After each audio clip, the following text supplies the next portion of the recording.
Andrew Hutchings, not a licensed physician, not giving medical advice. It's purely educational and for entertainment. Today, a so-called expert endocrinologist who fancied herself as a scientist on top of that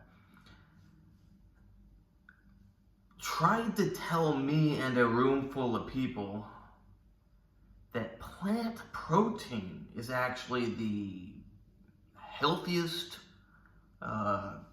Said a lot of stuff. It's hard to remember everything she said. That it's actually the healthiest protein for you, in that animal protein is in fact toxic for you. It's the most toxic thing you can put in your body. Causes all illnesses, especially cancer.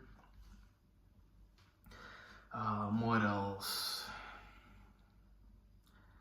Well, let's start with, she also tried to say that animal protein causes gynecomastia. So it's like, this is a MD, PhD endocrinologist on paper, but a moron in reality. I asked her so many times, and she would go on, and I'm like, excuse me, I'm asking you a question. How does protein cause gynecomastia? Estrogen causes gynecomastia. And eventually one time she answered me. She's like, oh, no, estrogen doesn't, it's not the estrogen. I'm like, because she was trying to explain to me that the reason bodybuilders have gynecomastia is that bodybuilders eat too much protein, so they get gynecomastia. It's also the protein that raises their blood pressure and causes heart disease and kidney damage.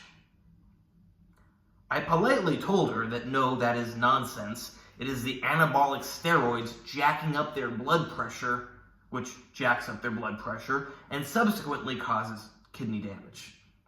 Now, there's some other mechanisms, some smaller ones, by which anabolic steroids can cause kidney damage. And it is also the aromatizable anabolic steroids that aromatize into estrogens that cause gynecomastia. To which she told me that no, that the steroids aren't the problem, it's the protein. Protein is toxic. We talked about this for like 30 minutes. I could not get it out of her on how exactly the protein causes the gynecomastia, or how it causes the high blood pressure. I couldn't get any answers.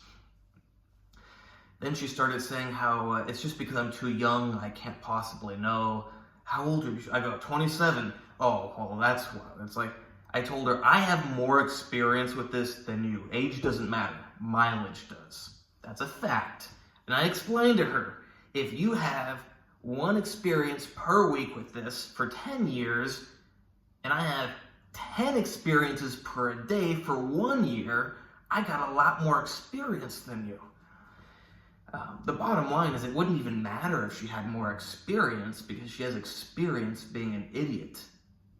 You can be like, well, I've worked as a doctor for 40 years. I have more experience than you. But if you've worked as a doctor screwing people up and telling them nonsense for 40 years, it counts as zero meaningful experience.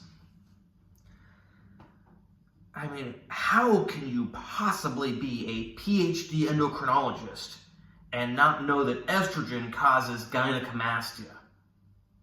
This is a proven thing. And it's also observable very easily in real life. You give a guy estrogen, he'll grow tits. You give him high doses of aromatizable steroids, he will generally grow tits. You give him protein, he doesn't grow tits. But that's not scientific, and she tried to say, oh, well, the problem is you don't read scientific studies, you read bodybuilding advertisements from protein companies. It's like, I've never read a protein company advertisement in my whole life. I told her, I go on NCBI, ResearchGate, you get the idea. I read actual medical studies, but more important than that is I have the real life experience, a lot of it, to tell me that estrogen causes gynecomastia, not protein. And that protein does not cause high blood pressure, kidney damage, cancer. But it's interesting because she claimed that plant protein doesn't cause any of those issues. The other thing is she tried to, I think I mentioned this in the beginning, she tried to say that plant protein is superior for our bodies To which I responded, well, you can't absorb most of the plant protein, and even if you could, by like processing it, grinding it up, and all sorts of things, it doesn't have the correct ratio of amino acids. How come I didn't know? Well, she had to educate me that actually the body doesn't need the correct amino acids. The plant stuff, whatever she imagines is in a plant, I don't know what she imagines, goes into our mitochondria, and our mitochondria is able to use it for energy. It's like, huh? The main role of protein is not energy. The main role of protein is structural and for enzymes and for transporters, and it's not for energy. So that is like, what are you talking about? That, oh, our mitochondria can use the plant. Like, who cares? Other things are better for energy. We're not trying to get energy from protein. We're trying to get protein from protein. So yeah, apparently the mitochondria can convert everything into it. And then what else was she saying? Oh, when I told her that, the human body is not adapted to break down plant cell walls, which is very easily observable if you eat plants, because you will excrete them much less changed than you will excrete animal products. What I mean by that is, if you eat corn, you can see corn in the toilet because you cannot digest the corn. At least not a lot of it. Again, all plants are different. You can process them. You can do all sorts of things. But if we're just talking about actually just eating plants, your body cannot absorb most of the proteins because they are trapped within a strong cell wall that we don't break down. That's the whole idea of eating plants, is that we don't break them down, and it's a substrate for bacteria in our gut. But she explained to me that actually the lysozymes in this lysosomes with lysozymes in the cells break down the plant cell wall. Oh, that's why you see corn in the toilet, because your body's breaking it all down. Why am I making this video? Because I want you to realize, if you don't, that just because someone has a PhD, just because they have a medical degree, doesn't mean they know anything about what they're talking. And then what else what's really funny is, so after like 30 minutes, and I was getting a little irritated because it's like she wasn't answering, she's like redirecting my questions, saying that I'm too young to understand, saying that actually bodybuilders come to her and she puts them on a plant diet and they do even better. That's a lie. She's not putting any bodybuilders on a plant diet and they're doing better in bodybuilding.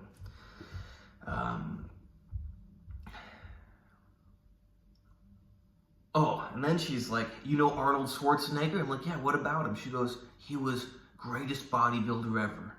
And look at him now. He's in a horrible shape. It's like, what are you talking about? What is he, 75, 78 years old? He's in horrible shape? Have you seen most 75-year-olds?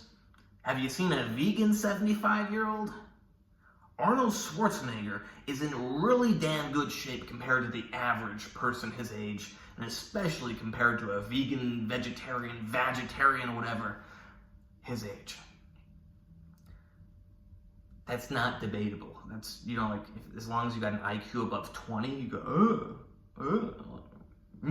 better, worse. Like a toddler can go, Arnold Schwarzenegger's in better shape than most.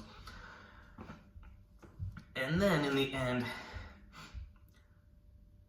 I knew this was the case all along, but she finally let her true colors show. I'm arguing with her more, and because she keeps refusing to answer my questions, because I'm consistent, like, hey, how does protein cause gynecomastia? How does protein cause high blood pressure? She switched it to, well, you need to look at life more philosophically. Interesting, you were criticizing me, saying that I don't read evidence-based scientific studies, and now you're telling me that I need to look at it more philosophically. very consistent of you. So she tried to tell me that I need to look at, that I grew up with a Western mindset, that I need to look east to places like India and see that they eat only plants and it's better for them. And she also tried, I said, she had made some comments about Indians earlier, and she said, you should look at Indians. They're all in great shape and beautiful bodies. I said, no, they're not. That's a fact. Most Indians are not in great shape. But then she brought it up again at the end. And it's like, what the hell are you talking about?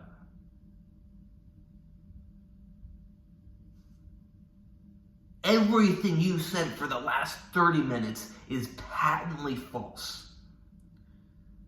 You want to understand what's going on? She's a nutcase. She's a crazy person.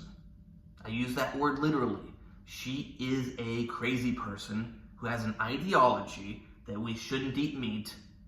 So she says all this nonsense. The problem is she has a PhD and an MD, and people actually believe her sometimes. Oh, you have gynecomastia? Just stop eating protein. Oh, it's not the steroids. Just cut out the protein from your diet, and the gynecomastia will be... Oh, you want to do better in sport? Just start eating only plants. Everybody does better when they do that. It's like, I don't love carnivore diet, but if I had to choose carnivore or vegetarian, there's no comparison. I'm choosing carnivore 100.00000% of the time. Because humans can function and live well with just meat. We cannot function and live well with just plants. Yes, technically you would process all the plants and get all the right nutrients and then drink your synthetic shake, whatever. Or you can just eat a piece of meat. Just such a shame that such people exist and that no one does anything about it. If I were in charge of things, I would say, okay, no more medical license, no more PhD, it's all revoked. You're a nut job, you're not allowed to do that. You're a danger to society, telling people to eat plants. It's moronic. Protein is not the cause of all your problems.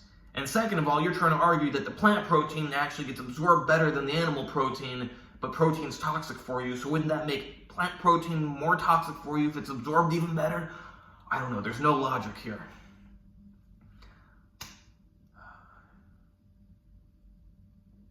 Yeah, I'll leave it there. You get the idea.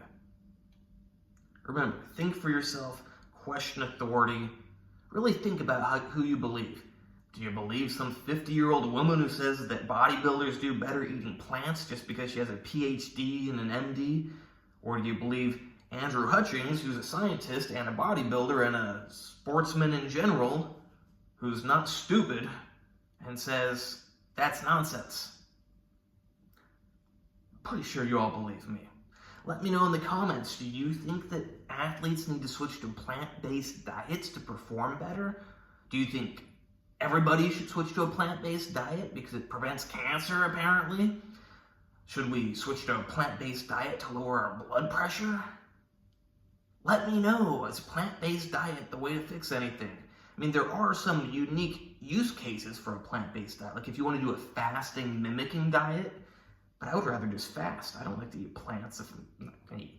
I've done complete fasting. I've done fasting mimicking diet with plants. It does not feel good to just eat plants. You got your intestines all working, but they're not getting anything. It's better just not to eat. Hope you like this video. Please like, subscribe, and comment. Check out my other videos. Check out my Instagram, AndreyHutch, AndreyHutch. You can hire me there for training, consultations, coaching, plans, whatever. Same thing with diet. Same thing with supplements. Same thing with special supplements, aka performance-enhancing drugs of any type. Not the best angle.